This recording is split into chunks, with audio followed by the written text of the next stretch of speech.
Congratulations on this film. Daniel, I'm a huge fan of your work, so I was so excited to hear that you were turning to directing, and the ending just made me cry. I almost want to see more of Benji and Izzy, so congratulations to the two of you, first of all. Thank you. Yeah, Daniel, you've worked with some of the best directors in the industry, obviously. Ryan Coogler, Steve McQueen, Denis Villeneuve. The list could go on. And I'm curious how working with the certain directors you've worked with, how they inspired you, and maybe if there's one that influenced you the most with your own sense of directing style. Yeah, I mean, they all inspired me as artists, but as human beings. As like, I think the way that they're unapologetically themselves, the way that they kind of communicate, the way that they like challenged me on set when like I'll come in with an idea and then they'll push me was something that I really took on and kind of like have internalized and wanted for myself and everyone that I'm around. And what was the second part of the question again? Sorry. If there was maybe one that inspired you the most in your own sense of directing style. I would say that watching Ryan Coogler on that set was kind of blew my mind, in the sense of Wow. like how I was just like, this is like I don't even know Oakland like that, but this feels like just a normal guy from Oakland, and it was just like, oh, you can just be yourself. It doesn't. You don't have to put on an act to say I'm a director Mhm. now.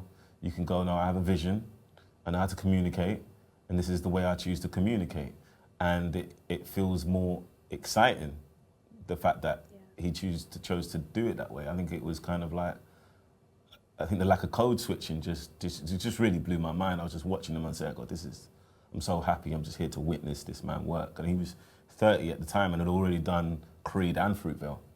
So Right. so I think that experience did inspire me watching Ryan. That's really cool. I love to hear that answer. Well, my favorite part of the film was watching the relationship between Benji and Izzy and how the two of them helped each other grow within the world that they were in. So, Kane, I'm wondering for you, when you were a kid, who were those people that you looked up to when you were 12 years old, going on to be a teenager? Who were those people that really helped shape you or that you looked up to as role models? Um, Interesting. I looked up to older cousins. I was going to say uncles, but when you're that age, like 4 years gap is like a huge gap. So I had a few older cousins, um, Jonathan, Clayton, older brother as well, and just guys around the ends. Like I always looked up to them. Um, there's a guy in particular called DWE. He's an artist from Forest Gate, which is in East London, and I looked up to him massively. I followed everything he done, and it really like inspired me, but like showed me that I can I can do it. Like I can be something coming from where I come from. You know what I mean? Because it's all good watching TV and seeing people from across the pond, and whether it be music videos or film or whatever, but you don't really think that it can be you. So when you see someone so local doing it, yeah, that was big for me. So I looked up to him. I love that. I had some cousins I looked up to as well. I love that hearing you answer like that. Daniel, last question for you. I know that you wrote your first play as a kid, which I feel like is absolutely insane and just completely amazing. And what is it just like the feeling that the world is now going to finally see your directorial debut next week on Netflix? How is this like a full circle moment for you in your career?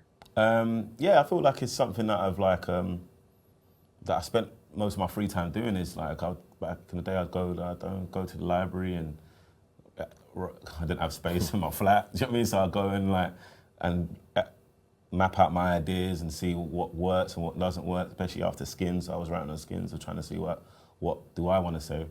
So I think it's mad vulnerable. I can't even lie. Do you know what I'm saying? It's mad, it's vulnerable. Go because you're going. This is what I think. This is what I think's good. Also, these are my limitations. I mean, this is where I'm at.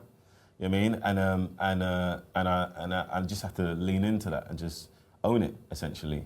For me, it's just like I just love the fact that this is celebrating Black British culture, Black London culture, and showing that you can tell global stories through a London perspective, through a British perspective.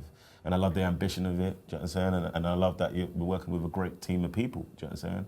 Like, I co-directed this with Kibe Tavares, do you know what I'm saying? It's like everyone is born and bred in London, and it's very rarely that you have a film that's about the city and all the key creatives. That's me, Kibwe, Jediah, Kane, majority of the cast, majority of the crew are born and bred in the city that we're talking about. So for that, that's an incredible thing to give to the world, and I hope the world, you know, wants to share it. Absolutely. London played a huge part, and I love that answer. And Jediah was amazing. I'm blown away that this was his first film. Kane, you and his chemistry was so wonderful to watch. They are wrapping me. Again, congratulations to the two of you, and I'm so excited for Before audiences. that, what do you think happens at the end? Do you think they win this battle or not? I am really hoping that they do win the battle. They come in there and they just start like hammering everybody. But that's the best thing about the ending, is that it's open-ended. But I loved them, so I'm rooting for the best. Okay.